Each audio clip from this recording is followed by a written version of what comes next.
Amigas, amigos, ¿cómo están ustedes? Mucho gusto en saludarles en un programa más de nuestra serie de los domingos en RTV, Radio Televisión de Veracruz, Canal 4 Más.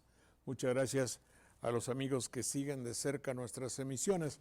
Esta emisión, por lo que ven ustedes, con todo lo que aquí significa, es el deseo de conmemorar esta que no sé si sea festividad, este recuerdo nostálgico a todos aquellos que estuvieron con nosotros y ya no están, siguiendo el destino natural de la humanidad, y que aquí se conoce como el Día de los Difuntos o el recuerdo de los santos difuntos, y que tiene su significado cultural y que tiene lógicamente todo un léxico, una serie de palabras relacionadas con la conmemoración. ¿Qué tal debe ser? Una conmemoración de los santos difuntos. Esta es una especie de oración, una oración poética, es del poeta José Selgás. Hondo misterio profundo que vedado al hombre está. En la sucesión del mundo uno viene y otro va. Los que van, los que vinieron, sienten la misma aflicción. Los muertos por lo que fueron, los vivos por lo que son. Y solo en vivir resuelven los hombres todo su afán, y los que se van no vuelven, y los que vienen se van. Ambos a la vez suspiran en ansias de opuesto bien, los vivos por lo que miran, los muertos por lo que ven. Oscuro arcano contiene la vida que el mundo da, viene llorando el que viene, va muy triste el que se va. Por razón o por manía que no alcanza mi razón, causa el que nace alegría, causa el que muere aflicción. Siempre de esta vida amarga distintas cuentas se harán, para los que vienen larga, corta para los que van. Qué tristes esfuerzos hacen, qué pena deben sentir los que nacen cuando nacen, los que mueren al morir. Hondo secreto profundo que vedado al hombre está. En la sucesión del mundo uno viene y otro va. De nuestro programa Sopa de Letras, varios, por no decir muchos, se han ido. Parecería ser que veo el cortejo de aquellos que nos abandonaron prematuramente, como Carlos Laguna, tristemente como Villaseñor en el temblor, indebidamente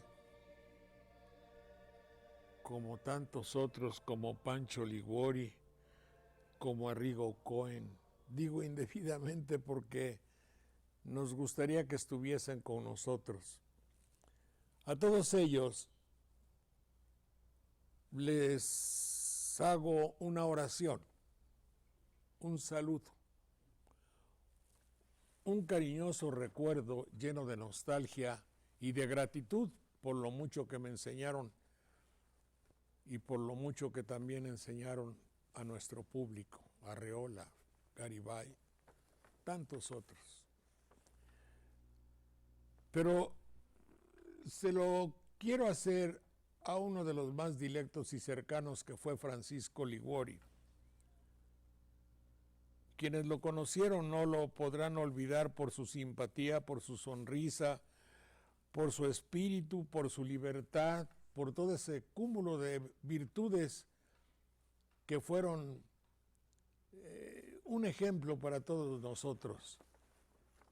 Vivió una vida no llena de amargura, sino que amargamente alegre.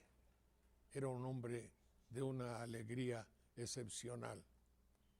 A él le escribí esto. ¿Cómo decirte, Pancho, que persistes en la mente de todos tus amigos? Los que fuimos etílicos testigos de tus bromas, retruécanos y chistes. ¿Cómo parece que con paso lento llegas de vez en cuando a la cantina? Me soplas al oído alguna rima para acabar el epigrama incierto.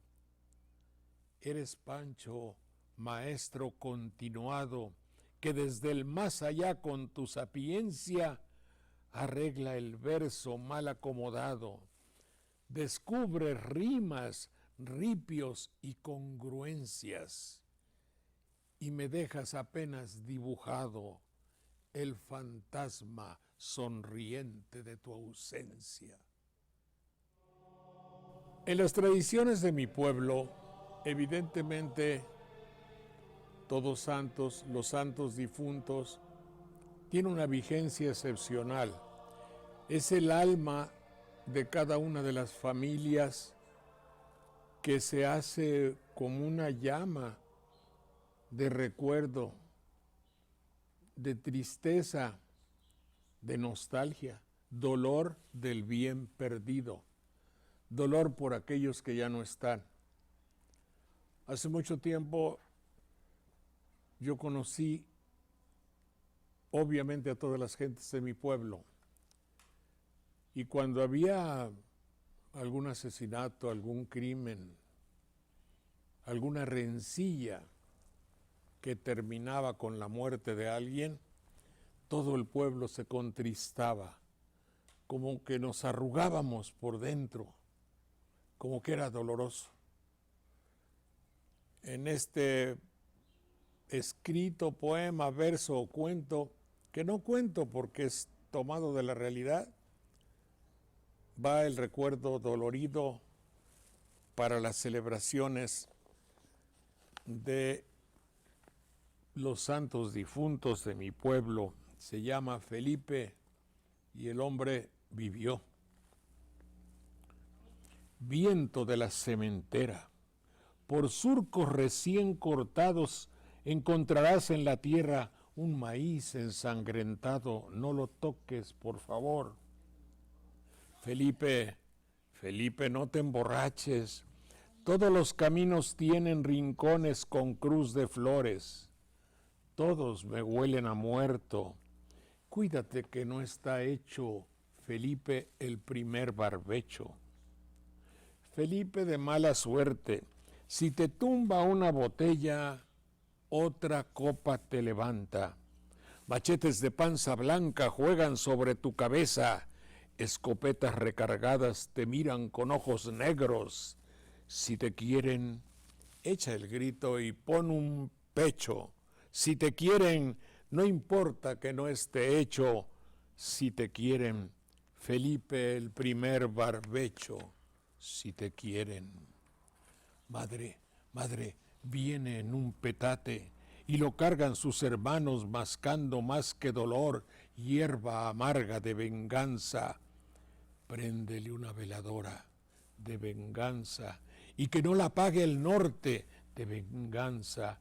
Y en puerta, quicio y ventana, lengua y oído trabajan. ¿Fue de machete o de bala? ¿Fue tan solo por el pulque o fue rencilla atrasada?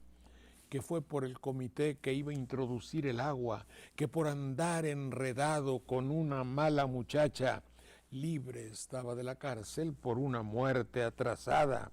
Su hermana se iba a casar, dicen que él no la dejaba. Pero usted, abuelo, sabe, Felipe, ¿de qué murió? ¿Mujer, venganza, aguardiente o la suerte le faltó?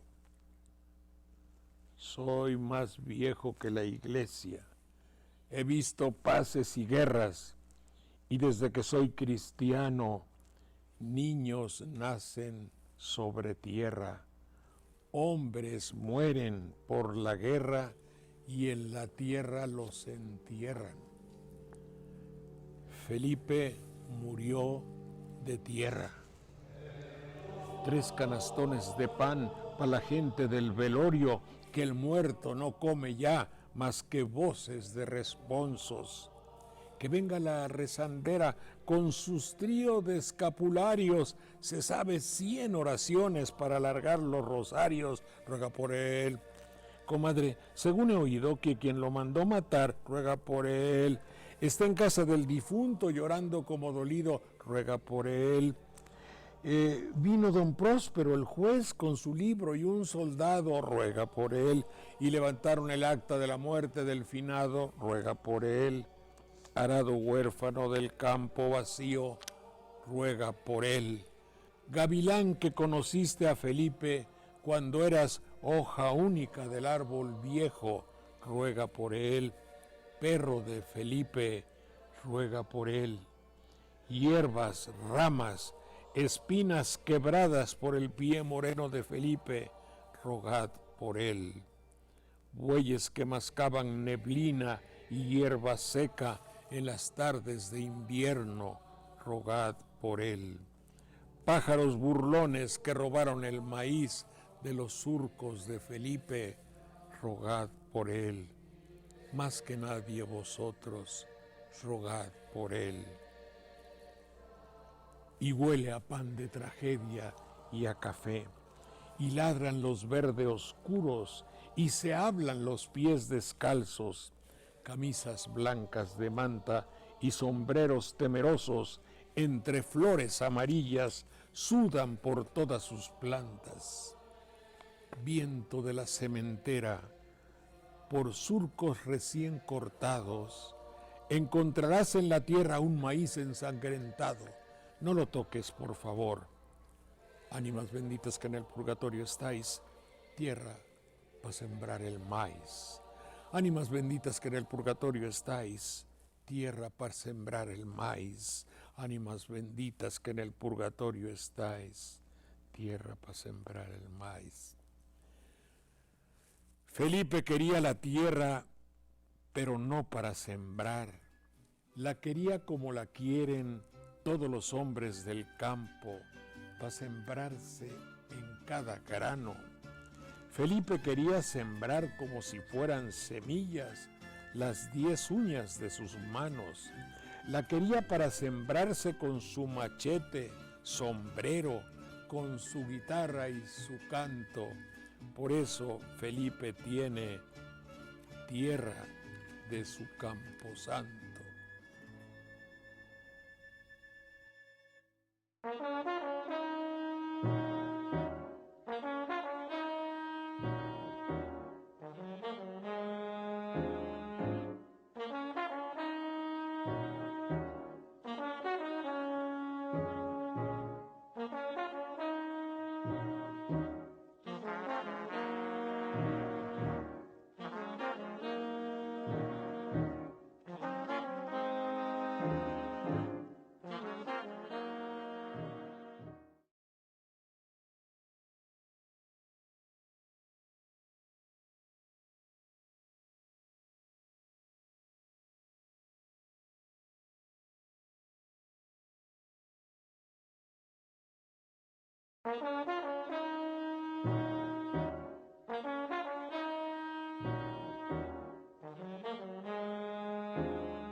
Gracias, profesor Clemente Landa, ¿cómo te va? Mucho gusto. Jorge, gusto de saludarte. Armando Ortiz, escritor jalapeño, veracruzano en todo caso, periodista de garra, ¿cómo te va? Bien, bien, Jorge, por aquí en Jalapa. Fíjate que dije de garra y no de agarra, ¿eh? Hay una ¿Qué hace la ¿notas la diferencia? diferencia? ¿Eh? Qué bueno que hiciste esa diferencia. Está muy bien. Manuel Munguía, profesor, mucho gusto saludarte. Hola Jorge, ¿qué tal? Y está Daniel Méndez Vivanco, profesor, mucho gusto y muchas gracias. Y mucho se podrá decir, puesto que ya me dijiste que ibas a hablar del Evangelio de Santa María Magdalena. Así es, don Jorge. Pues, bueno, así es, y pero es un placer saludarlo muchas nuevamente gracias. aquí en su programa, don Jorge. Gracias. Vamos a comenzar. ¿Qué debo decir? A mí se me salió, dije, festividad, es fiesta o es conmemoración o es lo mismo? Se vuelve una fiesta en realidad porque el concepto de donde surgió la conmemoración de quienes se marcharon de este mundo era distinto al que tienen otras civilizaciones con las que se juntaron por sincretismo nuestras creencias antiguas. Y en el mundo antiguo del territorio actual de México, generalmente las civilizaciones que habitaron aquí entendían con mucha claridad que la muerte no era más que otra fase de la vida. Por eso encontramos en las estelas, en las esculturas, representaciones de un mismo personaje completo, con su cara, digamos, entera, y al lado o en la parte posterior de la escultura, ese mismo personaje descarnado. Había dos conceptos, el de Ome Cihuatl y Ome Tecutli, que quiere decir la mujer en dos dimensiones y el hombre en dos dimensiones, como parte de esta vida en su forma actuante y como parte de esta vida en su forma más ritual o cosmogónica, es decir, ya en otra dimensión, a veces no muy comprendida porque tampoco hay una explicación muy clara en los anales de la cosmogonía prehispánica, que entendían exactamente como un concepto final. Tenían algunas ideas. ¿A qué le llama sincretismo? Sincretismo es la fusión de tradiciones culturales que dan como resultado una práctica nueva. Nosotros tenemos una forma muy especial de ejercer el catolicismo, por ejemplo, o el cristianismo, si lo queremos extender un poco más, pero en su origen, sincretismo quiere decir unirse con los cretenses para cumplir el propósito de derrotar a sus enemigos, que eran los habitantes de la Grecia continental. Después se fue especializando, sobre todo en materia religiosa, para señalar la fusión, aquella que mencionaba antes, de tradiciones de distinto origen. Así, por ejemplo, la fiesta de Chantolo viene a ser el producto de la fusión de la tradición de nuestros pueblos originarios con la creencia católica. La tradición guadalupana, lo mismo. Chantolo, por ejemplo, es una deformación del nombre que lleva el 1 de noviembre. El 1 de noviembre en el martirologio católico es Sancta Sanctorum, es decir, el día de todos los santos. Y los mexicanos, que hablaban otras lenguas, no podían pronunciar bien el latín, entonces en vez de decir Sancta Sanctorum, dijeron Chantolo. Y se quedó con una estructura muy parecida. A algunos les suena incluso como si fuera náhuatl o alguna lengua de por acá. No lo es un latín deformado. Pero igual pasó desde el otro rumbo hacia nosotros. Ellos no podían decir Tlahuizcalpantecutli o no podían decir Iztaxoquitlán y lo fueron diciendo de otro modo. No podían decir Cuauhnáhuac y dijeron Cuernavaca. Es decir, lo ajustaron a la fonética de su lengua y lo expresaron de ese modo. La guadalupana, por su parte, viene de una tradición que desde los tiempos de las peregrinaciones de las tribus que después se conjuntaron en el altiplano, iban a un punto llamado Tepeyacat, que quiere decir en la punta del cerro o en lo alto del cerro. Y en el Tepeyac realizaban los mitotes. El mitote era una fiesta, no necesariamente un desorden, sino una reunión para bailar, cantar, hacer oración y realizar cultos religiosos. Y ahí veneraban a Tonantzin Nonantzin, que quiere decir nuestra madrecita, mi madrecita, la madre de todos. Entonces, ya cuando encontramos que la figura de Guadalupe tiene características étnicas, tiene características físicas y de relación cósmica con algunos elementos que ya se conocían aquí, encontramos otro caso de sincretismo. Está bien. Armando, ¿qué debe tener una ofrenda? ¿O cómo ve un escritor que conoce de las costumbres el hecho de ponerle comida a quienes ya no comen?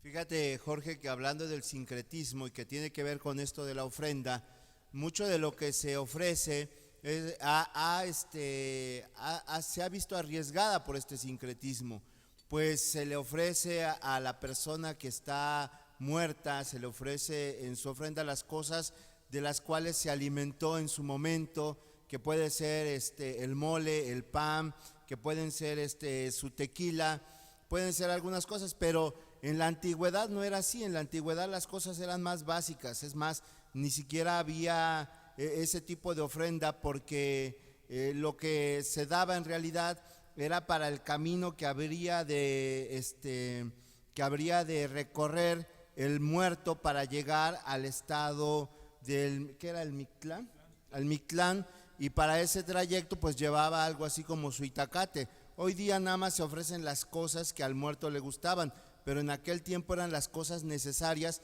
para ese trayecto. Y la costumbre que nosotros vemos pues es completamente pagana, pero eso no demerita la tradición ni la festividad.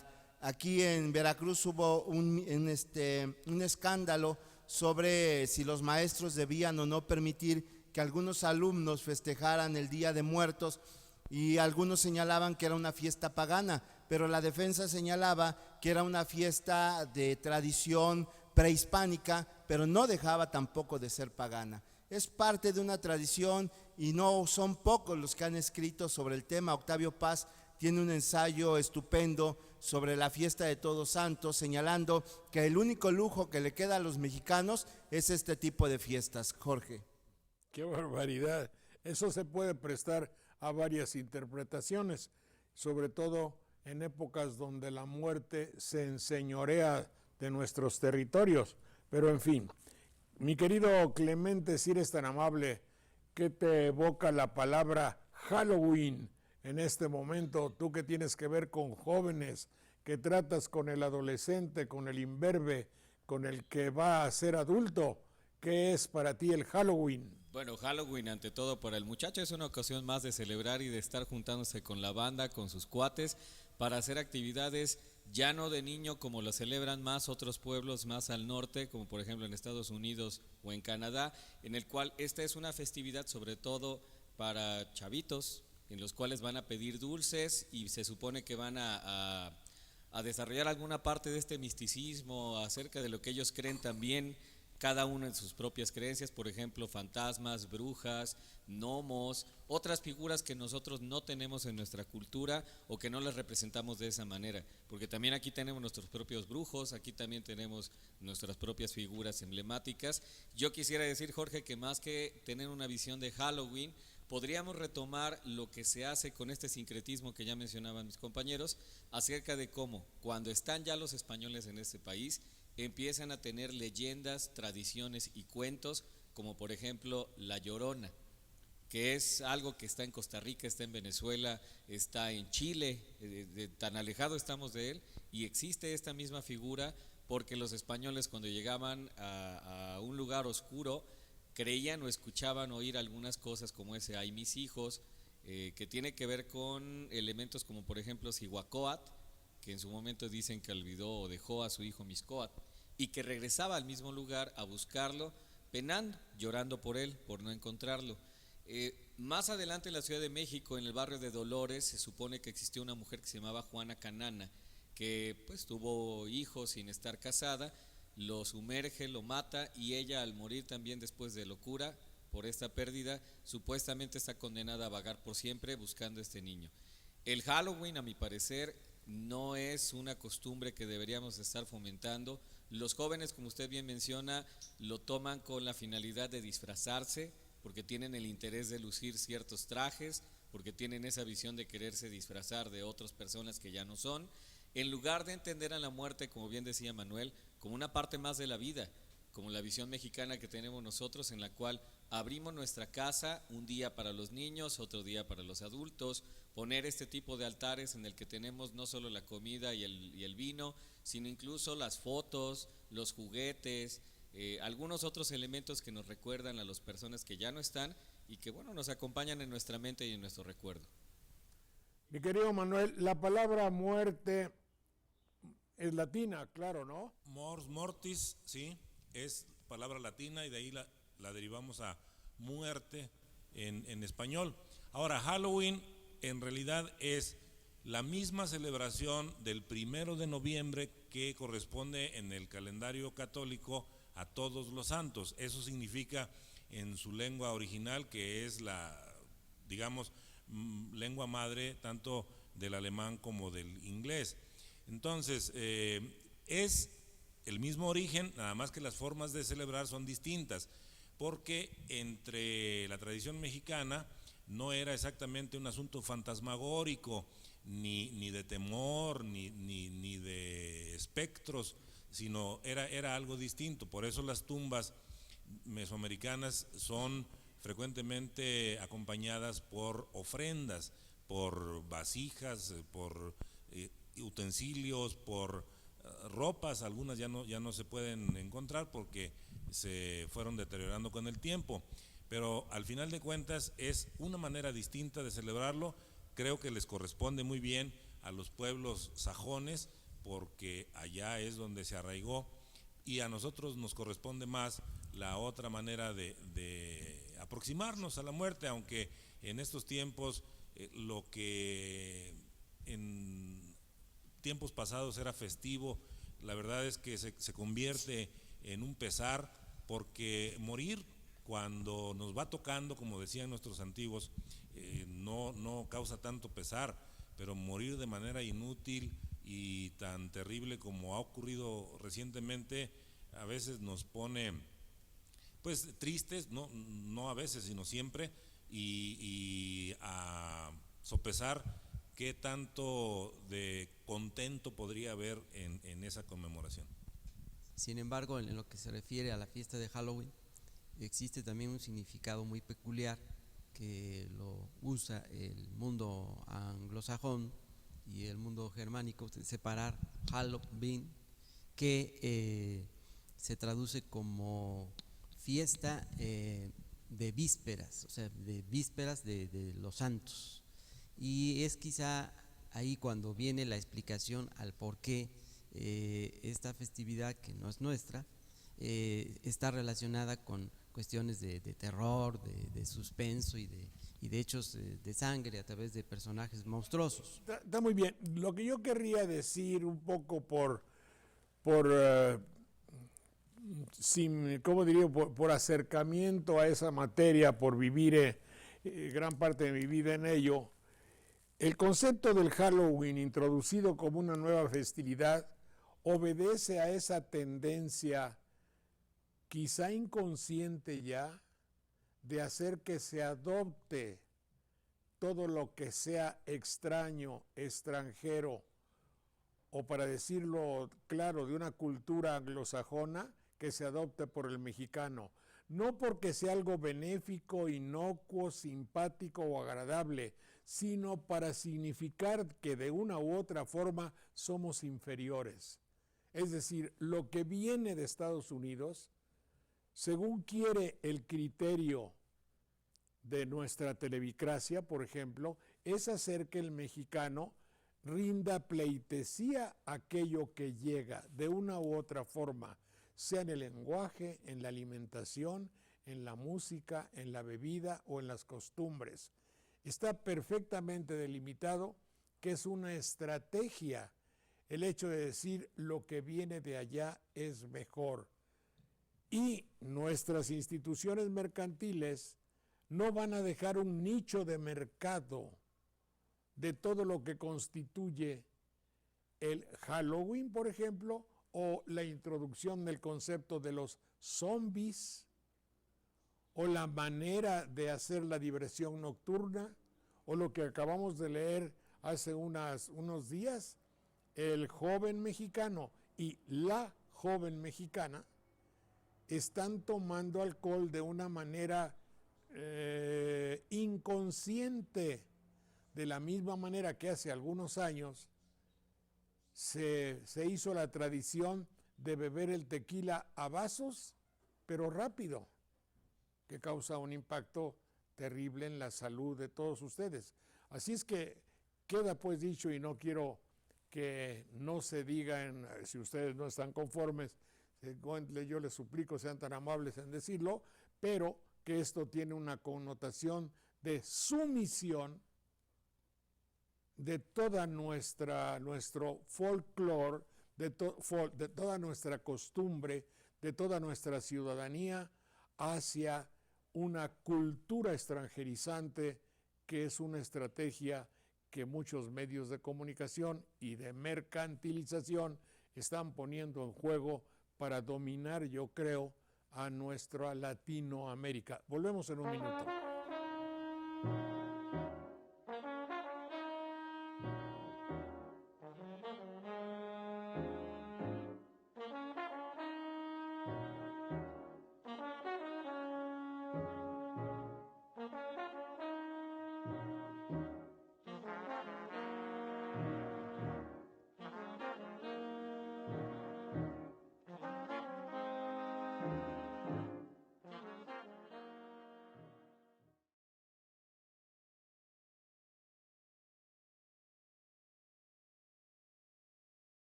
Bueno, y de ahí que nosotros lo que ponemos, que es esto de aquí, es la ofrenda, que debe querer decir ofrecer, ¿verdad, Manuel? Sí, del latín ofere, que quiere decir llevar hacia, y de ahí desde el verbo fero, yo llevo, y ofere, oblación también es una derivación del verbo ofrendar u ofrecer en latín, y es precisamente como un obsequio que se les presenta a los fieles difuntos con la idea de que no se han ido del todo. ¿Te acuerdas? Hay un poema precioso que dice non omnis moriar, no moriré del todo, con el concepto positivista precisamente del asunto. También sucede, don Jorge, que en los días estos de Todos Santos y del Día de Muertos, en lo que se refiere a la misa, la parte esa que conocemos como el ofertorio,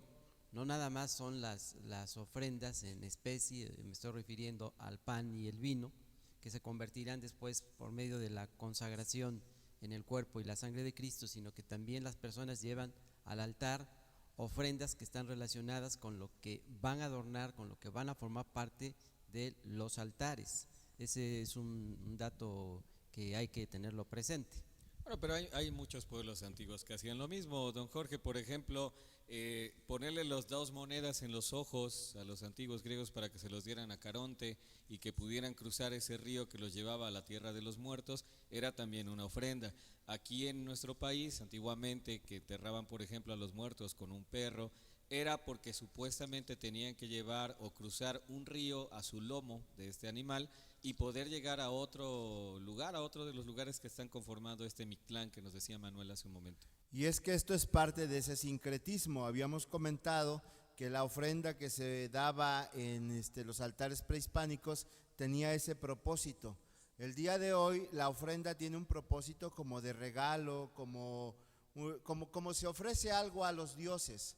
Acuérdate, por ejemplo, lo que era el holocausto de los judíos, que sacrificaban un animal y lo ponían a las brasas para que el olor subiera como una especie de oración hasta el Creador. Y esa es la idea ahora, ¿no? Que se les está dando como una especie de regalo, cuando en su origen tendría que haber sido como una especie de itacate para el camino, Jorge. A ver, Manuel, Sí. te quería preguntar algo acerca del verbo que dijiste, fero, feris.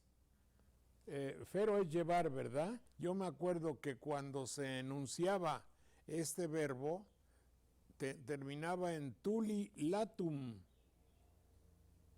Fero, feris, ferere, tuli latum. Oblatio, la oblación, es que es un verbo muy irregular en latín y tiene un participio muy extraño que es oblatum, oblación, entrega, ofrenda. Eso quiere decir latum, de ahí debe venir. Entonces está muy curioso de saber exactamente, porque de ese verbo tan irregular como dices, yo me acuerdo allá el maestro Librado Basilio decía fero, feris, ferere, tuli, latum, o algo así. Sí, porque el latum es oblatum, oblatio, es una forma del participio del verbo que allá se usaba y que a nosotros no nos suena muy familiar porque ya estamos muy alejados de las maneras de conjugar en latín, pero... Oye, pero sí, una oblación, ¿qué cosa es? Es una entrega, una ofrenda, un obsequio. Es llevar algo. Sí, es algo que se lleva con una intención mística. Está bien. En este Bueno, entonces hay que verificarlo para que vean ustedes, los que se aficionen por esto, cuántas cosas tan curiosas puede tener el idioma, ¿verdad? Sí, y relacionadas entre sí, aunque parezcan un poco lejanas, pero al final de cuentas se van encontrando los hilos que las unen. Bueno, oye, ¿qué es una calaca? Una calaca es, entre nosotros, un esqueleto. Un esqueleto es una deformación de calavera, que a su vez viene de calvus, calva, calvum, que quiere decir pelón, sin piel, pues. Pero entonces, por ejemplo, el Monte Calvario Era donde se amontonaban las calaveras, calavarium, era donde se sacrificaba o se ejecutaba a algunas personas como consecuencia de un fallo jurisdiccional, en este caso después de haber pasado por algún tribunal y ser condenados a la crucifixión en el caso de Jesús y de sus dos acompañantes, pero ahí mismo ya habían sacrificado a otros y se cuenta que había montones de huesos, de calaveras, por eso era el Monte Calvario. Y entre nosotros, entre los hablantes de lengua mexicana, hay un equivalente que es Zompantli, que quiere decir el montón de las calaveras. Se le conocía, don Jorge, también como el monte de la calavera. Ahora bien, cuando usted menciona la palabra, y Gólgota también, efectivamente, cuando usted menciona la palabra calaca, recuerdo que hace mucho tiempo los juegos infantiles de México se daba una especie como de definición y la justificación sobre el porqué de la palabra calaca. Agregaban los niños en esos juegos infantiles la calaca, tilica y flaca. Hace poco escuché precisamente a un investigador, Mario Iván Martínez, que es un gran actor, que es un gran cantante, dar esta explicación de lo que estoy diciendo. Tilica y flaca, que define la calaca. Bueno, calaca es un mexicanismo. Es muy de nuestra región, es una deformación de calavera y como tiene una estructura muy semejante a nuestra lengua más conocida, que es el náhuatl, sí es como adaptarla casi a la fonética de México. Y fíjate, Jorge, este asunto de Calvario es un ejemplo de cómo el sentido de las palabras va cambiando con el tiempo. Calvario era un lugar determinado, era como un sitio. Sí, y ha ido cambiando a lo que puede ser el tránsito, un sacrificio, un martirio que se lleva a cabo por cualquier persona. Es lo mismo que Odiseo y Odisea. Odiseo es un personaje de la Ilíada que termina cambiando el sentido a Odisea como todo lo que le transcurre a una persona en una aventura, digamos. Oye, a los muertos le rezamos un responso. Spondere es prometer, lo mismo que sponsales, ¿sí? El esposo no es más que el prometido o el que hizo promesas. Por eso es que hay un contrato que hay todavía muchas personas que lo celebran previamente, es decir, lo celebran antes de casarse, que se llama esponsales, ya muy poco frecuentado. Es donde se establece el régimen conyugal al que se van a sujetar cuando se casen, y ciertas determinaciones patrimoniales también. Entonces, espondere es prometer. Entonces el responso es una especie de promesa insistente, porque en los rosarios, que es un conjunto de Ave Marías y Padres Nuestros, se hacen promesas para que el difunto por el que se está pidiendo alcance la salvación. Hay que recordar, don Jorge, qué bien que menciona esto de los responsos. Hay que recordar que de manera lamentable, quizá en algunos pueblos con arraigo en sus costumbres y en sus tradiciones lo estén todavía llevando a cabo, pero recuerdo también, tuve la gran fortuna de ver varias veces de niño, cuando el 1 de noviembre, el Día de Todos los Santos, en las capillas y en los templos de los cementerios, estoy recordando el caso concreto de mi tierra, de Huatusco, el párroco participaba con ese responso. Ese responso estaba compuesto por salmodias y por salterios.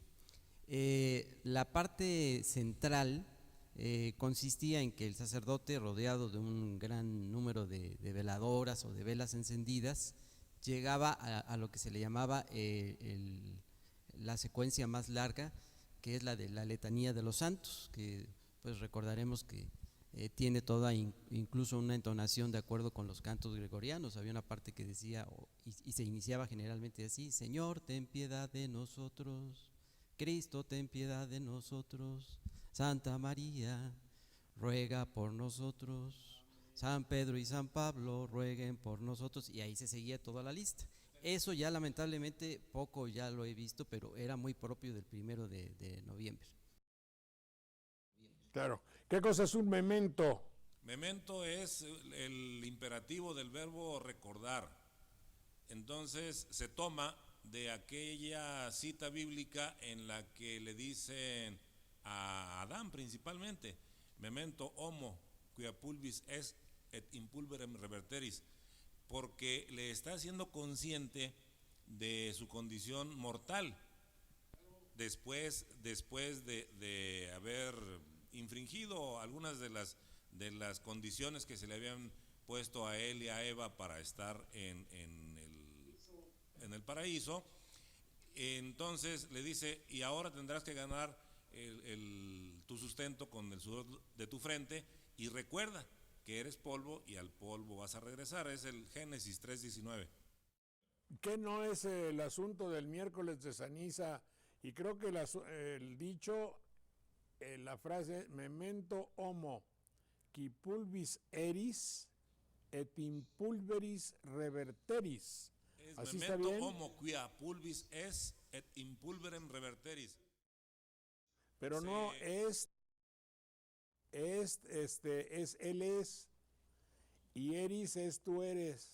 Bueno, luego lo consultas y ya me dices. Se repite en el miércoles de ceniza, porque allí también ha lugar pues a recordar nuestra condición de mortales. Pero en esta celebración del día 2, porque es distinta, la del día 1 fue todos los santos, y la del día 2 de noviembre es los fieles difuntos. Entonces cabe perfectamente recordar ese pasaje por el que se nos hace conscientes de que somos de la tierra y a la tierra volvemos. Se dice, don Jorge, se dice el miércoles de ceniza porque debemos también considerar que con eso se inaugura todo un periodo al que se le llama de 40 días, en el que para el mundo, por ejemplo, para el mundo católico, va a caracterizarse en una fase de preparación espiritual, de reflexión, de arrepentimiento de sus culpas, y poder llegar de manera conveniente hacia una madurez espiritual en lo que son los festejos de la Semana Mayor. Esa fórmula ha ido también cambiando, pero quisiera decir que la justificación que también se da de polvo eres y en polvo te convertirás, remite hasta incluso pasajes del Antiguo Testamento, donde el pueblo judío tenía la costumbre de llenarse todo el cuerpo de polvo cuando consideraba que había cometido una falta muy grave ante la presencia de Yahvé y de sus enseñanzas. Y ahora, don Jorge, con el uso de internet, en el cual ya no se llenan de polvo, sino de porquerías la cabeza, el meme es una palabra que se está utilizando, sobre todo en algunas pues, teorías de la comunicación, para hablar de aquellas cosas que tienen la unidad mínima que tiene significado o sentido para algunas personas. Por ejemplo, en YouTube alguien ve un video de Halloween, ve un video de un chavo que se está cayendo, ve un video de un borracho que está haciendo algún desfiguro, o ve a una mujer que le están tomando y que dice, me da miedo, la canaca, el güey, o alguna de esas palabras. El meme ahora se supone que es esa unidad que se repite de una manera insensata o que nada más queda en la mente del colectivo y se está repitiendo hasta el infinito, 6, 7 millones de visitas ya tiene. El primer video que va a lograr los 1,000 millones de visitas va a ser este coreano que se llama PSI y que tiene una palabra que es Gangnam Style, que va a ser el más visto en todo el mundo y tiene una canción que no tiene de pegajoso más que un bailecito. Sí, lo que pasa es que esas imágenes de ese coreano tienen ¿cómo te voy a decir? Tienen un trasunto, un dejo de idiotez. Baila como si no tuviese toda la posibilidad de sus movimientos, ¿me entiendes? Es un baile que refleja algo patológico, es la interpretación, pero en fin. A ver, ¿cómo debo decir? Cementerio, camposanto o panteón. Cualquiera de las tres ahora para nosotros son sinónimos. Cementerio era el dormitorio originalmente, es decir, donde se acuesta alguien, y como muy frecuentemente en la civilización mediterránea comenzó a colocarse a los difuntos en posición de cúbito dorsal, es decir, acostados, boca arriba, entonces se empezó a equiparar el lugar donde se dormía con el lugar donde se reposaba después de la muerte. Hay juegos idiomáticos de semejanza para referirse a la muerte como el sueño eterno, como dormir, etcétera, y hasta hay verbos, por ejemplo, recordar. Cuando despiertas dice ya recordé, o fulano ya recordó, como si hubiésemos perdido la memoria en el momento que dormíamos. Entonces el cementerio es originalmente el lugar donde se recuesta a alguien, cementerio. ¿Y el panteón? Panteón era el conjunto de todos los dioses. Paz, pasa pan, pantos, quiere decir todos, ¿sí? Y Theos es Dios, entonces donde se juntaban, por ejemplo, el panteón griego estaba en el Olimpo, ahí se reunían todos los dioses. Y el conjunto de todos ellos era el panteón, precisamente todos sus dioses. Acá también tenían su panteón, Huitzilopochtli, luego el mismo Quetzalcóatl, en cierto modo divinizado, Huehueteotl y todos los demás que formaban parte de la lista de sus dioses eran su panteón. Bueno, pero en fin era el lugar donde reposaban los dioses. Y fíjate, Jorge, que esta idea de que los muertos están durmiendo es muy antigua. Desde los tiempos de los caldeos hay un mito que se le atribuye a Nemrod, que cuando muere la madre de Nemrod, él señala que su madre no estaba muerta, sino que estaba dormida, y ahí empieza el mito de la adoración a la madre. Incluso en el Gilgamesh, que es el poema épico más antiguo, también se habla acerca de lo parecida que es la muerte con el sueño. En una parte de ese poema se señala que los hombres cuando mueren es como si estuvieran durmiendo. Bien, volvemos en un minuto, por favor.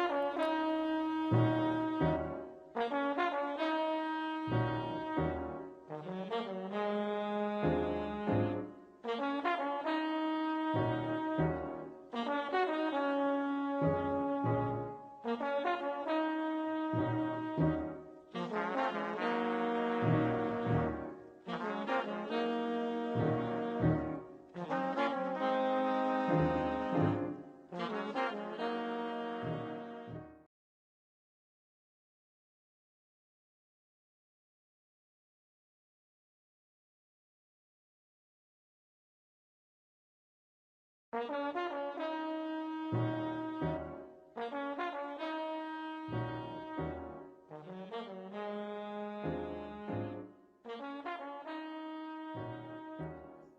aquí habría que examinar un poquito hasta qué punto la Iglesia ha beneficiado de la tendencia natural a la necrofilia para, no digo llenar sus arcas, pero a mí, por ejemplo, te voy a decir, mi querido Daniel, venían los misioneros españoles a Banderilla, ahí donde ustedes están, predicaban de una manera, con la no prepotencia, con la superioridad lingüística que tenían.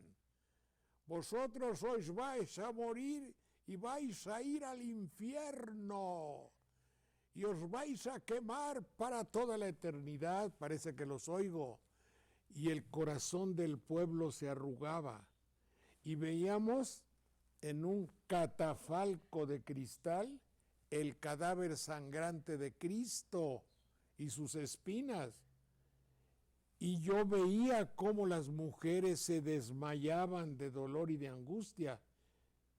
Y veía cómo los hombres sobrecogidos, decía yo en un verso, con su voz de toro y ojos de alcohol, cantaban, perdón, oh Dios mío, perdón, y nostalgia, no, perdón, y clemencia, perdón y clemencia.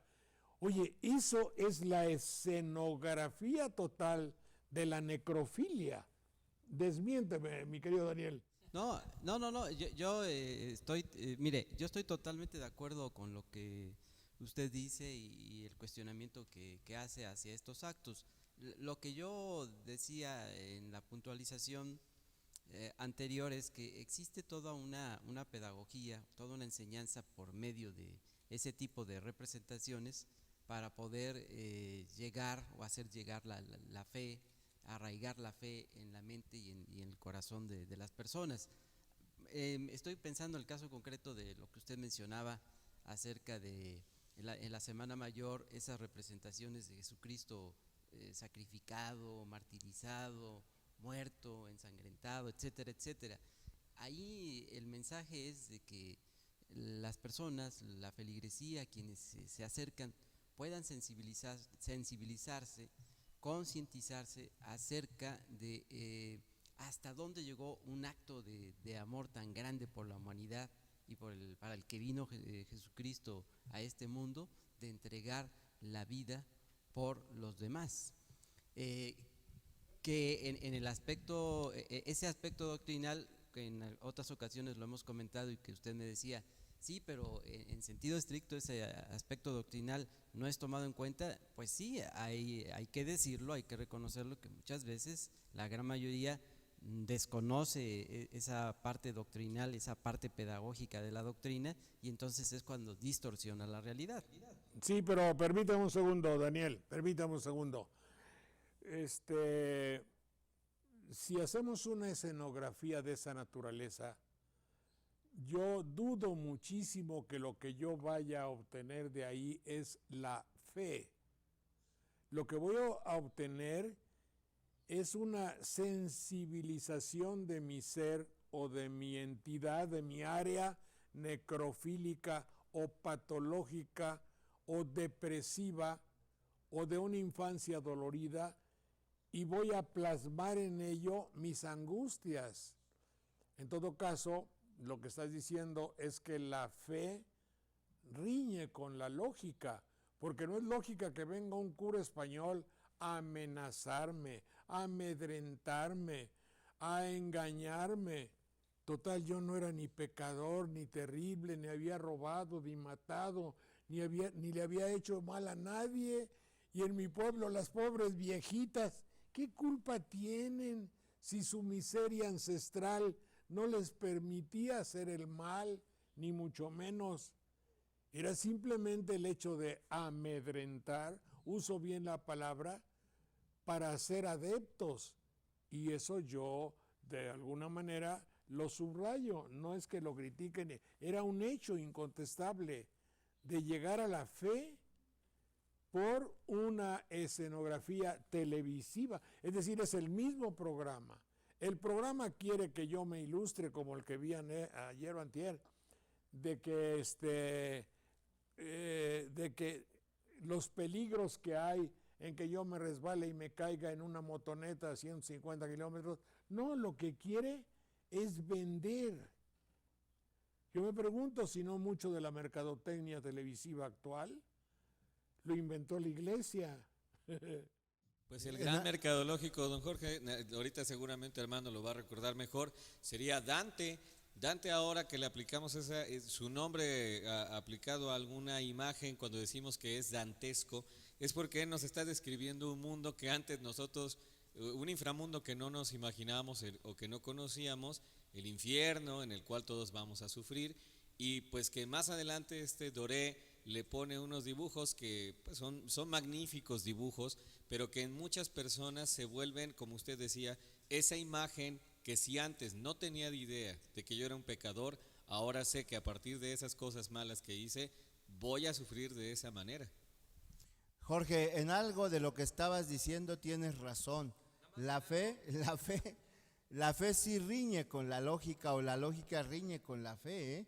Muchas veces las cosas por las cuales nos movemos a través de la fe, para muchas personas no tienen lógica, y la fe no espera congeniar con esa lógica. Pero hay quienes sí llegan a entender algo, por ejemplo, con respecto a este asunto de adorar reliquias o venerar reliquias o contemplar reliquias, como le quieran decir.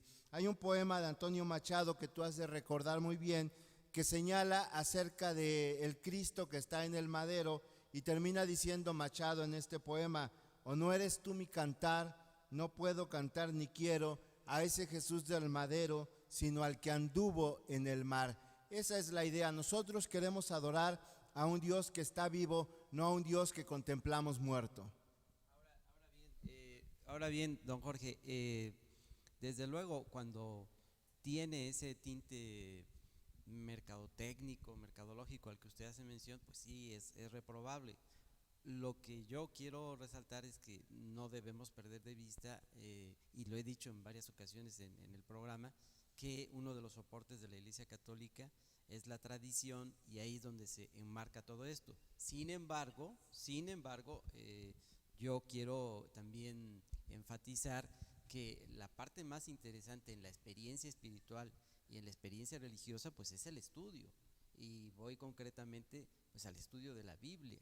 Y cuando nos metemos a las enseñanzas después del estudio de la Biblia, de los padres de la Iglesia Católica, que retoman los contenidos esenciales de la Biblia, pues eso es lo básico y lo fundamental que todo cristiano y que todo creyente debe tener presente para ir creciendo en su aspecto espiritual, en su vida espiritual en este mundo.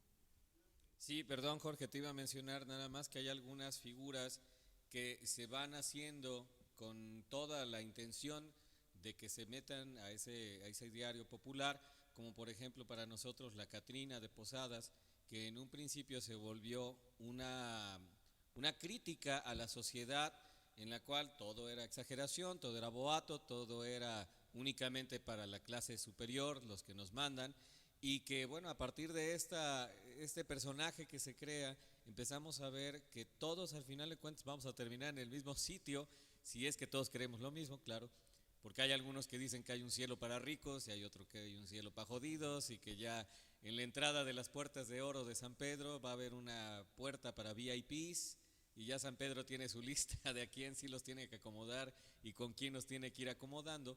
Pero es esta crítica que mencionaba también Daniel, ¿no? La visión crítica hacia el mercado, la mercadotecnia, hacia todo aquello que sea consumo, pues tenemos que defender más que nada la tradición y la cultura mexicana acerca de una visión de la muerte en la cual no nos da miedo, sino que es parte de la vida. No tenemos figuras vaporosas que nos estén espantando, sino que son un recuerdo que están dentro de nosotros. Y no hay una visión en la cual estamos cegados a la muerte, no le tenemos miedo, pero también no debemos de estar tan ufanos de que nos la muestren en tantas situaciones, tú bien decías, en los videojuegos, y pues que los noticieros ahora la ponen ya no como una noticia de información, sino como un comercial porque ahora, como tú has mencionado en otros programas, les voy a enseñar cómo lucen los 500 muertos del huracán o los 24 cadáveres del accidente. Así es. Sí, la realidad es que vivimos en una... El hecho de nosotros hacer un programa que subraye las excelencias y el casi deber que tenemos de velar por nuestras tradiciones, se aleja de una manera total de la cultura que tenemos en la actualidad, una cultura evidentemente nacida del interés mercadotécnico o mercantil de convertir todo en un nicho de mercado. La muerte en México es lamentablemente un nicho de mercado. No será más que por la sola razón de convertirla en rating. Y utilizo a propósito la palabra rating porque desde las 5:30 de la mañana hasta las 11:30 de la noche, el crimen del día, los crímenes del día, ojalá fuera uno solo, perdón que lo diga, no, evidentemente que es condenable uno solo, pero todos los que hay se repiten incesantemente en un proceso de convertirlos en un lugar común, en un proceso de convertirlos en un punto de convergencia y en motivo principal de la información. Y recuerdo, no puedo quitarme de mi mente la imagen de aquel reportero que decía: hay un accidente en el Popocatépetl, y estando con él en el aeropuerto donde llegaba el helicóptero con los heridos o posiblemente con los difuntos, decía: es que necesito 7. Necesito 7. Pero ¿por qué dices cómo 7? Dice: sí, porque un muerto no es noticia para mi noticiero. Necesito que haya por lo menos 7 ante los familiares que lloraban la posible pérdida de un ser querido. Es decir, la muerte como negocio, la muerte como rating, la muerte como atracción de público es deleznable. La nuestra es la poética, la muerte de nuestros ancestros que por razón natural ya no están con nosotros y recordamos cómo eran, qué les gustaba, qué comían, cómo era su figura en la fotografía última que sacamos allá con una cámara de cajón. Ese es el asunto y eso es lo nuestro, no el Halloween que tenemos que importar con música, figuras, catafalcos escenográficos de otra naturaleza y desfiles de zombies que significan la muerte. ¿Cómo ves, mi querido Manuel? Sí, pues hay que poner las prevenciones necesarias y en una televisora como esta, que es de servicio público sobre todo. Mire, don Jorge, un comentario final o agregado a esto que estamos platicando. Precisamente hace unos días, con motivo de que se inauguró el Año de la Fe, don Sergio Obeso Rivera, arzobispo emérito de Jalapa, dio una conferencia allá en Orizaba sobre el tema de la fe y la razón, y en una parte de su intervención decía que la fe y la razón no deberían reñir. Manejó un ejemplo que yo lo quiero traer a colación sobre lo que se está diciendo. Dijo que en esa cultura de la muerte en la que está inmerso nuestro país por medio de la inseguridad, de la delincuencia, el valor universal, el valor espiritual por antonomasia, que es el amor, debería ser el que prevalezca para que volvamos a la sana convivencia y a la dignificación humana. Entonces fue una charla, fue una conferencia que todo el tiempo nos recordó ese vínculo que debería existir entre fe y razón. Claro, es razonable que haya amor, pero sí es difícil que conviva la fe absoluta y la razón desnuda. Vamos a dejarlo como tema para otras consideraciones, ¿les parece? Muchas gracias, mi querido Armando Ortiz, escritor, periodista de garra. Clemente Landa, maestro, mucho gusto. Daniel Méndez Vivanco, un abrazo, y me has prometido hacer el estudio del Evangelio de Santa María Magdalena, Estoy Mucho listo en gusto. el momento en que usted lo quiera. Está bueno. Gracias, Manuel Munguía, profesor, muchas gracias.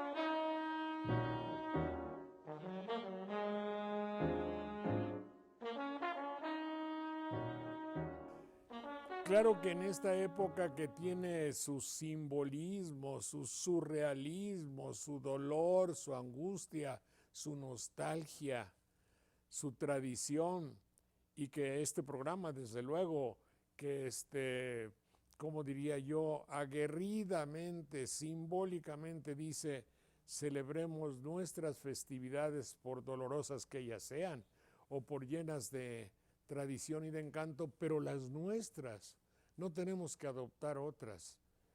Y entre las costumbres que hay es celebrar la llegada de los muertos, ese deseo inconsciente, ese dolor, ese saludo para lo irremediable. Ya no están aquí y nosotros queremos que regresen.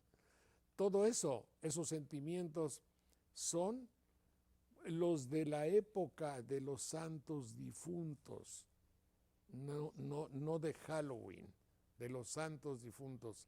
Si mercantilmente a la televisión le interesa que compremos, que se disfracen, que hacer un nicho de mercado y que no se les escape nada, dueños del deporte, dueños de la alimentación, dueños de los refrescos, dueños de la música, no dejemos que nos roben nuestras tradiciones ni nuestro lenguaje.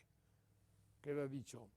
Mi querido Magno Garcimarrero, ¿cómo te va? Muy bien, muchas gracias, Jorge. Como siempre, desde acá, desde Banderilla, a tus órdenes. Gracias, señor. Pues tú sabes que nosotros en esto que estaba yo medio diciendo tantito, lógicamente que nos acogemos a lo que nos enseñaron nuestros papás, lo que nos enseñaron nuestros viejos de los pueblos, y es celebrar de una manera, si tú quieres, hasta festiva muchas veces. Sí.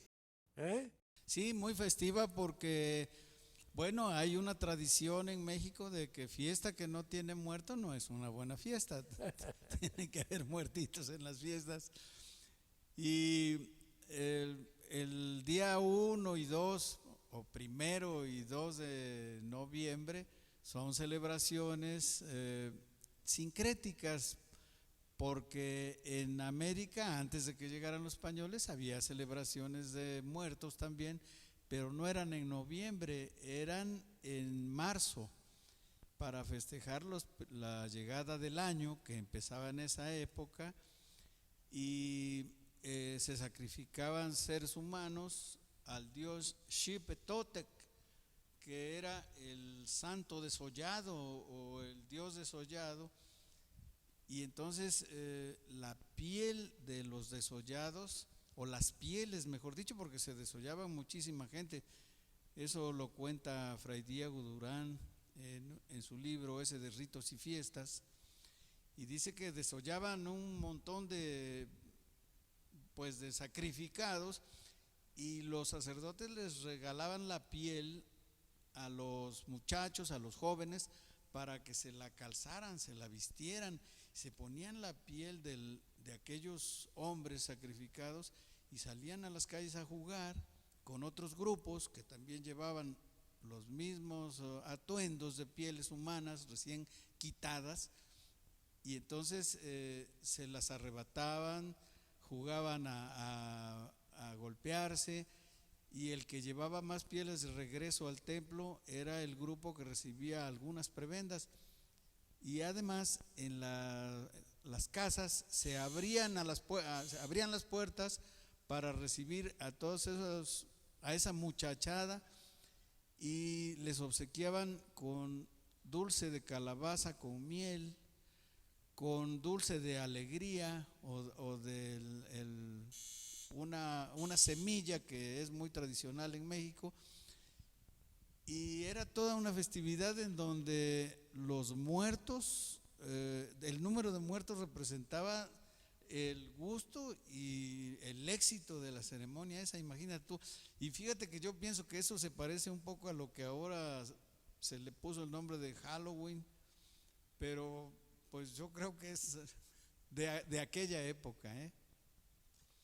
Pues no sabemos en realidad el significado, el valor y la esencia de aquellas épocas, y por eso el hombre ha tenido la evolución y la civilización.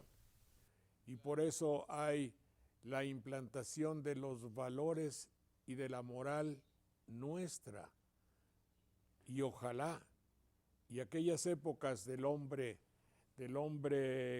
que andaba en búsqueda de lo óptimo, de lo mejor y de lo óptimo, y de la moral y de la ética y de los valores, ojalá y ya no volvamos a esas épocas.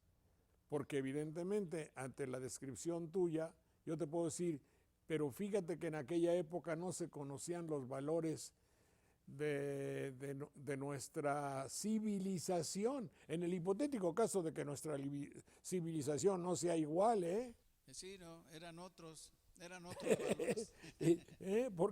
Porque en aquellos momentos se buscaba el complacer a un Dios, quizá, no sé lo que se buscaba, pero no eran los valores de la actualidad, la verdad, el bien, la justicia, el respeto a la vida, el valor de la vida, que eso es lo que fundamentalmente nos convoca y nos angustia, que nuestro país lamentablemente en muchas áreas, en muchas circunstancias, pone otros valores, infravalores, antivalores, y desplaza los fundamentales. Pero hay uno excepcional, que es el cantar festivamente en calaveras, en versos, en aforismos y en dichos que tú dominas. Adelante, Magno. Bueno, pues mira, yo para celebrar estas fiestas escribí algunas calaveras. Muy bien, señor. Muy decentes algunas y muy mandadas otras, pero yo te las suelto y ya ustedes le acomodan y las editan. Ahí te voy. Mira, por ejemplo, esta se llama Huracán Sandy. Es un canto muy suavecito. Sandy, Sarandi, zarandeador, ya zarandeaste a Nueva York. Sandy, Sarandi, zarandeadero, ya te soplaste harto dinero. Sandy, Sarandi, buen sandunguero, mataste gente, ya no te quiero. Sandy, Sarandi, de mala fama, negro más negro que el negro Obama. Se entiende. Adelante. Esta que se llama Norma u Orma. La reforma laboral ya la hicieron los patrones para pagar con tostones al trabajador manual. Igual el intelectual ha de hacerse a lo barato y no importa el alegato que las centrales obreras quieran hacer valederas, resucitó el porfiriato. Se ha sentado en el Congreso la contrarrevolución y sin mayor discusión ya se ha firmado el deceso de la equidad y el progreso en una infausta reforma que busca una plataforma para anular a la izquierda. Toda conquista a la mierda, porque aquí la norma es Orma. Está bien, mi querido Magno.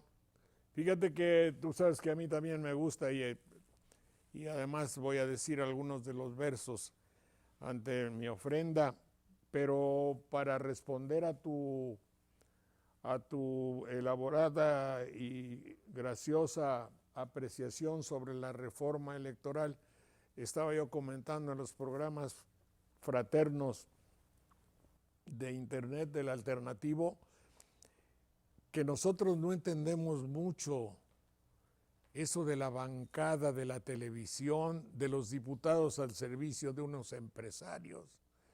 No entendemos mucho de la transparencia o no transparencia del sindicalismo y el outsourcing, que el sindicalismo si se transparenta o no, es una verdadera complicación donde las diferentes áreas de diputados y senadores se enfrascan en una lucha pues muy de ellos, pero al ciudadano de facto, que también se puede decir de hecho, no le entendemos ni nada. No. ¿Verdad? Entonces hice una cuarteta que puede resumir perfectamente esto a guisa de la calavera larga que luego también voy a tratar de, siguiendo tus pasos, de hacer. La reforma elaborada, aunque le cambien de nombres, si no cambian a los hombres, vale pa' pura chingada. ¿Me entiendes?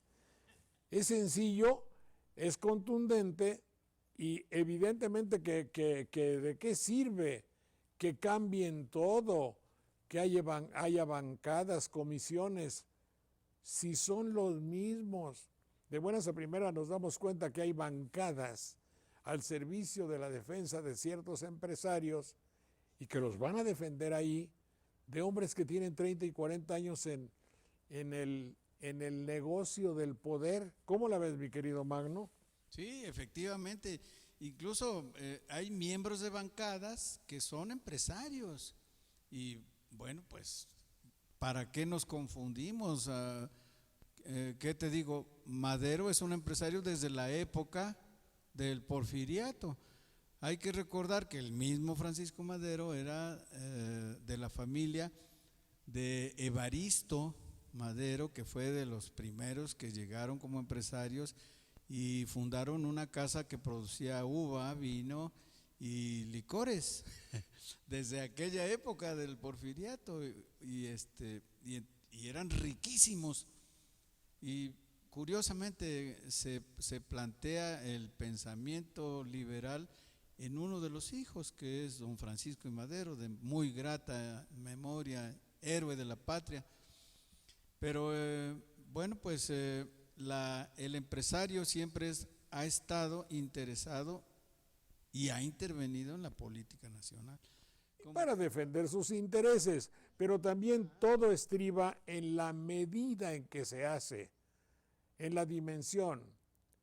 Por ejemplo, si ahora nos informan que hay una bancada de una docena o 15 o más diputados que están a la defensa de los intereses mercantiles de quienes han usurpado la esencia verdadera de la radio y la televisión para explotarla mercantilmente en detrimento de la evolución natural del ciudadano mexicano. Es decir, no estoy atacando a nadie, estoy defendiendo lo que corresponde al ciudadano para que su formación sea conforme a lo que dicta la lógica y la norma de un buen ciudadano.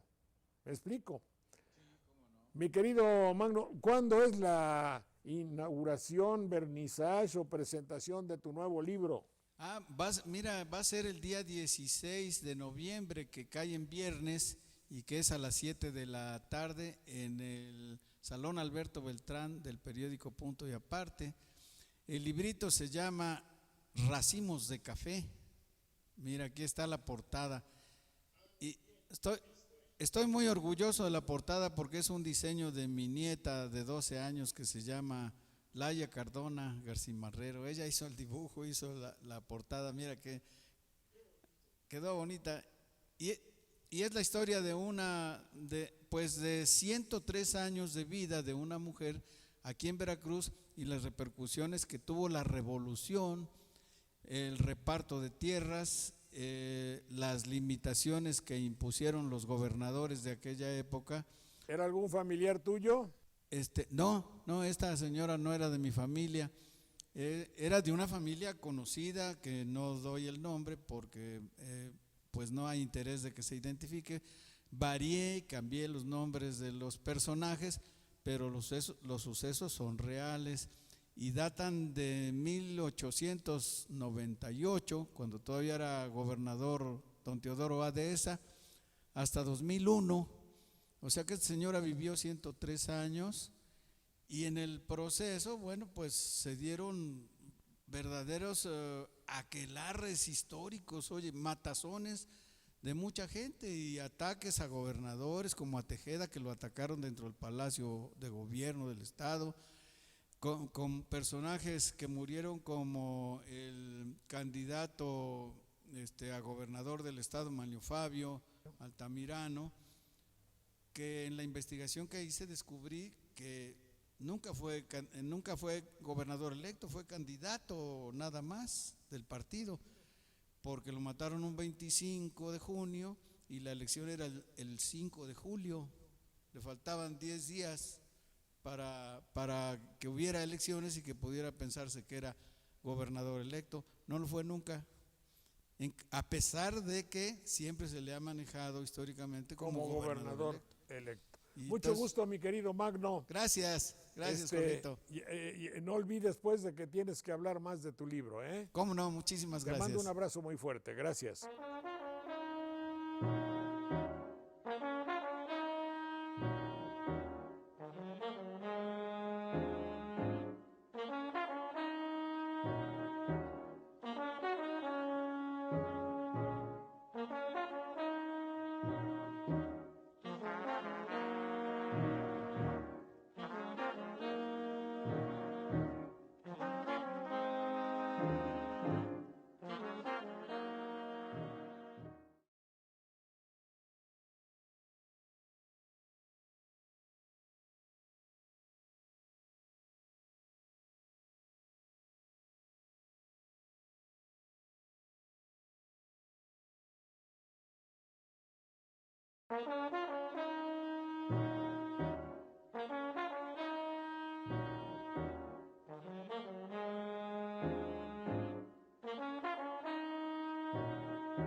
Y siguiendo la pauta, la tradición y el cariño con la que llegamos al mes de noviembre, una de las tradiciones es el tenorio, que llegó a México, se incrustó y sobre todo en el corazón de nuestros antepasados a principios del siglo pasado, desde luego, y mediados del siglo pasado el tenorio era vigente. Y después vino el tenorio cómico. Y nosotros también, hace 12 años, iniciamos con la tradición en nuestros programas, modestamente, de hacer algo relativo al tenorio y hacerlo con la inspiración de los hombres de la política, sus acciones, su vida, sus reflexiones, sus enormes aciertos y a veces sus pequeñísimos desaciertos, como ellos quieren que sea. Cuando vimos la crítica de Raquel Pankowski, nos dio una gran alegría el hecho de que finalmente se hiciese una crítica a nivel europeo. Bueno, no es que sea a nivel de nada, una crítica inteligente, sagaz, democrática. Gracias, Raquel, por estar con nosotros. No, al contrario, Jorge, mil gracias por invitarme. Raquel Pankowski. Eres mi mentor, mi maestro, te sigo, te escucho, aprendo. Gracias, Raquel. Raquel Pankowski, que tiene una trayectoria muy, muy rica en películas, en la televisión, y que es de nacimiento una actriz. Yo le dije, mira, se trata de que para los hombres de poder hay una aspiración total, es llegar a los pinos. No se concibe un hombre de poder. Pero ¿qué digo hombre? Para un hombre o una mujer, aquí hay que decirlo. Claro, claro. Para empoderarse, ¿verdad? Como diría la que me imitaba en Los Pinos. Como diría tu imitadora. Hay que empoderar. Veamos a esa Marta empoderada y recordemos, como lo haría el tenorio José Zorrilla. Bueno, José Zorrilla y su obra El Tenorio. ¿No es verdad, Marta Sahagún, paloma luz de mis días, que en esta cabaña mía, en los pinos, brilla aún amor, paz y fantasía? como en toda la nación, pollito del alma mía, Vicente, hombre de valía. Sabido es que en todas partes se vive como en los pinos, por doquier se vive a gusto, en nadie el dolor asoma. Eso mismo me decían tomando unos pastelillos con bromas y chascarrillos mis amigas de las lomas. Así que mi buen Vicente, quítate ese gesto amargo. Seremos expresidentes. Ese es nuestro nuevo cargo. Hermosa y blanca paloma, pasadme por Dios la toalla. Chente, por favor, calla. Ese nombre no se dice en esta imperial mansión. Menudo fue el Margallate. ¿Recordáis el Toallagate? Por Dios, mal rayo nos parta. Fue todo tan de repente que si no ha sido por vos, solo recordar me infarta ese maldito desfalco, después de hacerla de tos. Nos hubieran hecho talco. Vive Dios, que ya pasó. Marta, mi bien, mejor calla. Esta tarea es divertida. Ya pasó lo de las toallas y también pasó Provida. Hemos metido un golazo y es falso que use mandil. ¿Os acordáis de Madrazo y el oso del güero Krill? Vive Dios que ha habido acción. Buena, regular y peor. No solo ayer, sino ahora. Recuerdo con emoción ropa fina de señora de la marca Christian Pior. Gobernar es alegría, dando luz desde los pinos, brújula de los caminos que a México entero guías. ¿A quién puede agobiar o a quién le puede doler el hambre, la pena, el frío? La nación volvió a nacer. Hemos salvado el navío. ¡Vamos, México, a crecer! Qué pena que esto se acabe. Te lo dice tu Martucha. Pero lo que nadie sabe son nuestras profundas luchas para hacer un capital cuantioso, grande y muy ancho, para regresar al rancho y emprender grandes trabajos. Y a los críticos del mal, que nos trataron tan gacho, decirles con liviandad que se vayan pa'l carajo. Acéptenlo, no hay que ser. Toda angustia se descarta y toda la geografía está repitiendo Marta. ¿Recuerdas, mi buen Vicente, los discursos que decías para enredar a la gente con tanta marrullería? Recuerdo cuando decías, yo compartiré el poder al político empresario y con un ceñido escote, ejércitos femeninos sacarán la patria a flote. Me acompañarán mujeres vestidas todas de blanco, de las Lomas, de Polanco, de Santa Fe y Barrilaco.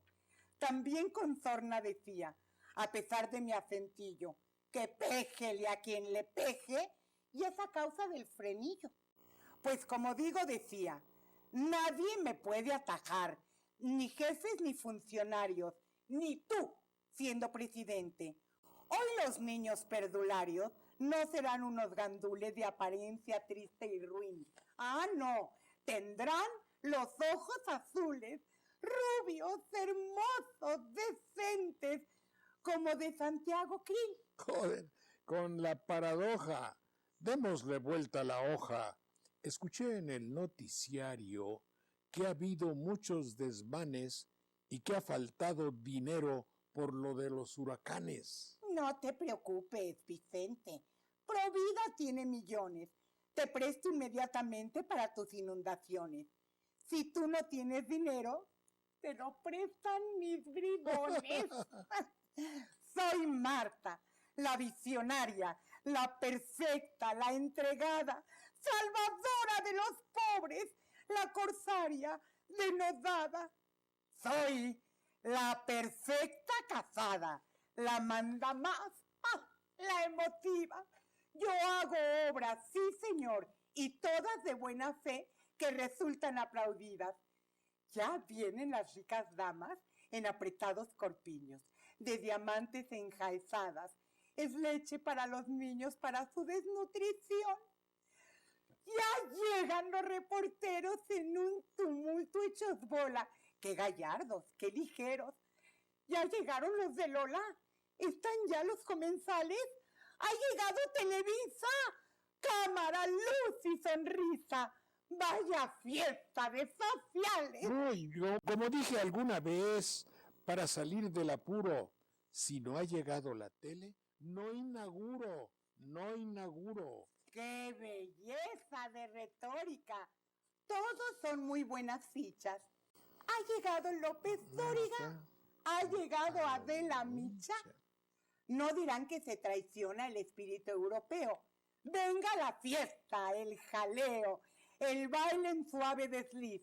¡Que viva el emperador! Y también la Sí, emperatriz. Le he dado la vuelta al mundo con botas en mi mochila. Soy perfecto trotamundo, ningún país se me escapa. Viajo más que el mismo Papa, el Papa Carol Wojtyla, que fue Juan Pablo II. Que por cierto en Roma un día, y con mucho desparpajo, ¿te acuerdas? Sí. ¿Quién lo diría? Nos mandó mucho al carajo. ¿Y recuerdas el Congreso? Comparecí ante la tele, dejé en San Lázaro impreso el informe y sí que duele. Recuerdo que mi discurso así mismo comenzaba. Aquí vengo muy galano, con entusiasmo y con ganas, a hablarle a los mexicanos, también a las mexicanas. Saludo a Tocho Morocho y presento cuentas mochas. Saludo a los amigochos y abrazo a las amigochas. Les confieso que en 6 años, por toditito el país, Otra vez. Les confieso que en 6 años, por toditito el país, más beneficios que daños hemos logrado esparcir. Yo a donde quiera que fui, a Marta siempre llevé. Con Andrés Manuel reñí, pero siempre que me fui, mi programa lo grabé. La gramática ofendí, los discursos olvidé. A leer me equivoqué, a Borges lo ninguneé, y siempre que al pueblo hablé, en todas partes dejé memoria amarga de mí. A los foros concurrí y muchas lecciones di, mientras la cátedra daba, hablando de economía, mi siniestra policía por doquier en el país a macanazos trataba.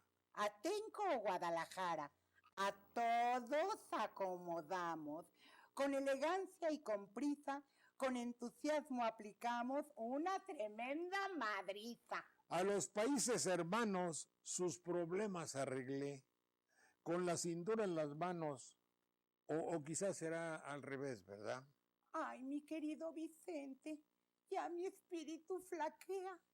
Siente mi alma de baneos, vuestro discurso me quiebra. Callad, por Dios, me mareo. Dadme, gente, vuestra mano, me desmayo y ya no veo. No importa que el Vaticano nos mande mucho al Averno. Vayan los curas al cuerno. ¡Viva el supremo gobierno! ¿Pero qué deseáis, Martucha? Que me tenéis compungido, me devora la impaciencia, redies que soy insistente. ¿Qué queréis? Aquí se encuentra tu devoto y fiel Vicente. Yo padezco, esposo mío, con una pasión violenta, una terrible dolencia. No pude ser presidenta. Me duele hasta la conciencia. Perdóname, Marta mía, ¿qué haré para complacerte de este terrible fracaso? Perdóname, Marta mía, ¿qué haré para Se graba. Perdóname, Marta mía, ¿qué haré para compensarte de este terrible fracaso? Mira, Vicente, hazme caso. Ahorita el que se la rife en el sexenio siguiente será el Chapis Calderón, que fue electo por el Trife siguiendo tu decisión. Mientras tanto, la resaca de la frívola embriaguez lo muestra todo al revés. Los problemas en Oaxaca, la galopante escasez de dinero y de trabajo, convierte todo en infierno con un salario tan bajo que es reproche persistente para el pueblo que inocente quiere mandar al gobierno al mismísimo carajo. Tú a San Cristóbal te irás. Cuidas vacas y cochinos. Escucha bien mi consejo. Yo aquí me quedo en Los Pinos y tú allá te haces pendejo. Diálogos son del Tenorio. Todos al poder se inclinan. Todos nos ven y se empinan. Todo es idilio, jolgorio, un agasajo, un emporio. El mundo al poder halaga y aplauden, hagan lo que hagan. Luces, amor, serpentinas, solo rosas sin espinas, al cabo que el pueblo traga.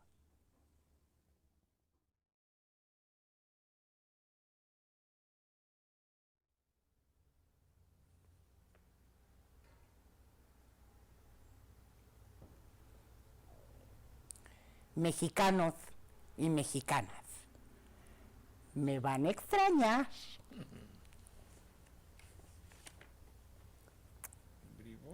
Raquel, te quiero agradecer muchísimo el hecho de que hayas colaborado con nosotros para leer estos juguetes que pretenden tener cierto humor crítico en tiempos de Fox que no han pasado del todo.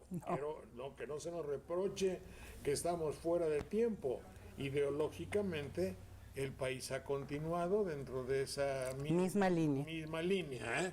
Así pues, estamos dentro de ese. Que él no esté, y sí está, dentro del ámbito del poder. No, y está porque ha apoyado a Peña Nieto como nadie. Además, también hay que decirlo, y además hay pocas diferencias entre finalmente los partidos. Finalmente se confunden los unos con los otros, sí. Tanto es así. Todos corruptos, todos se tapan, todo. Bajo la bandera de es más lo que nos une que no lo que nos desune. Pero eso se llama delincuencia organizada. Así es. Bueno, pero hay una cosa.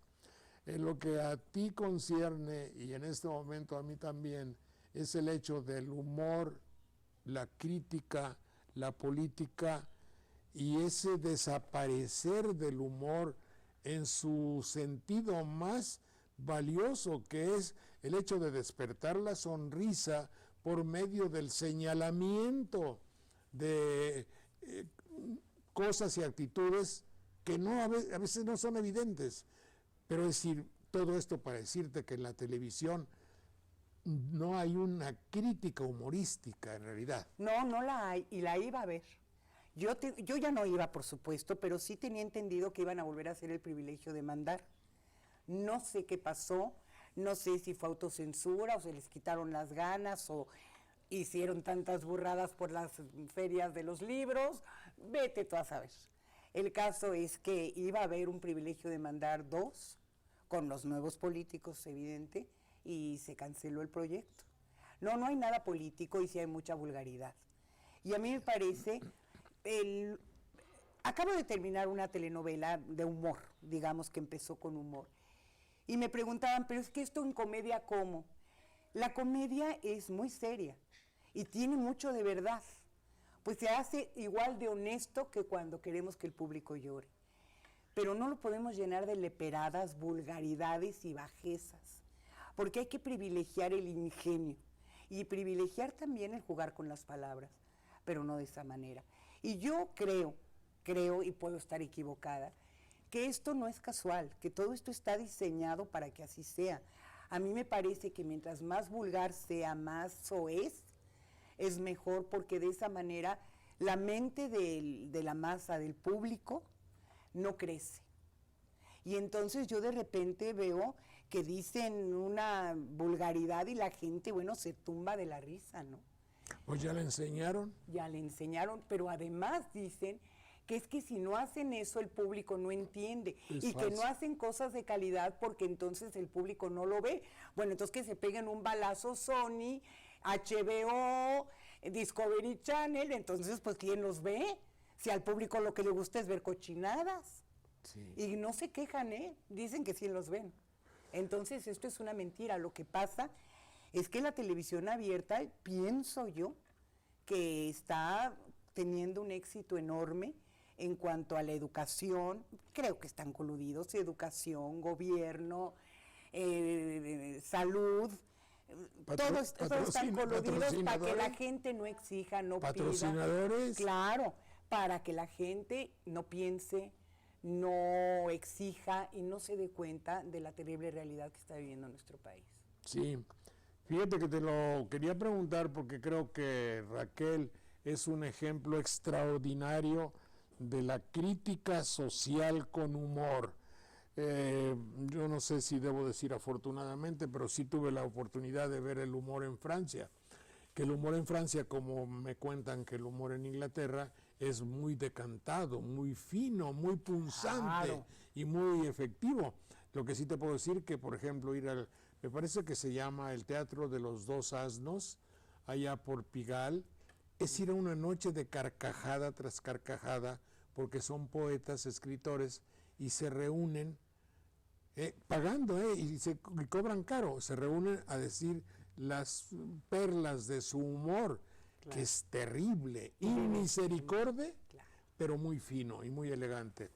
Coluche, el hombre de política que hacía temblar a su crítica, lamentablemente murió joven, pero era el crítico más terrible. Le preguntan un día, oiga señor, ¿usted aceptaría ser diputado? Entonces dice, pero claro, dice, yo por dinero hago cualquier indignidad. Claro. ¿Me entiendes? Inmediatamente todo eso se nota, la crítica terrible, y aquí creo que nuestros queridos productores, y yo voy a dirigirme a los productores, nos han enseñado a tener miedo a la crítica y al humor. Así Y nos es. han dado el humor llamado escatológico, es decir, el humor que hace que nos riamos de lo sucio. Así es. Así es, y han Y dejado de lado. hay actores magníficos que lo tienen que hacer, ¿verdad? Es que no hay de otra. Mira, no hay cadenas de televisión, no hay a dónde te vayas.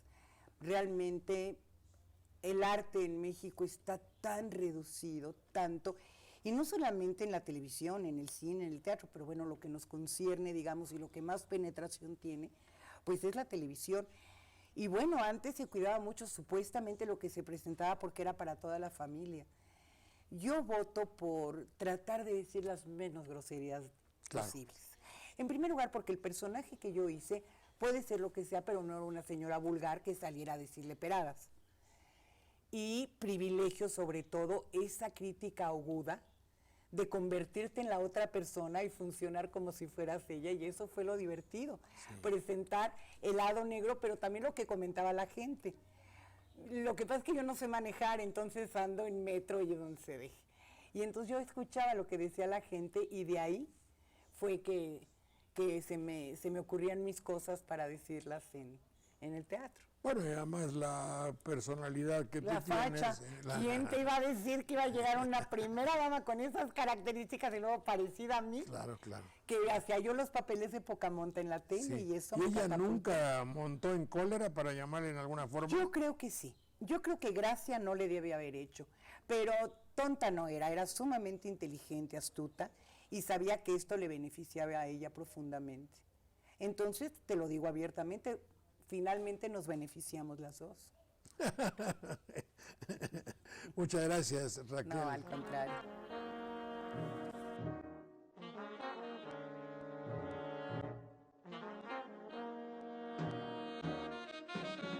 Mis amigos de allá, Rubén, todo el equipo, Mónica, gracias. Centro Cultural y Social Veracruzano, Miguel Ángel de Quevedo, 687, muchas gracias. Florería Detalles de Ana María Bordonev, Murillo Vidal 710, 818-4463 en Jalapa. Y aquí, muchas gracias, Víctor García, Marielos y Chucho Saldaña, gracias. Y nos vemos hasta la próxima. No olviden hoy en la tarde la nostalgia, ¿eh? Gracias.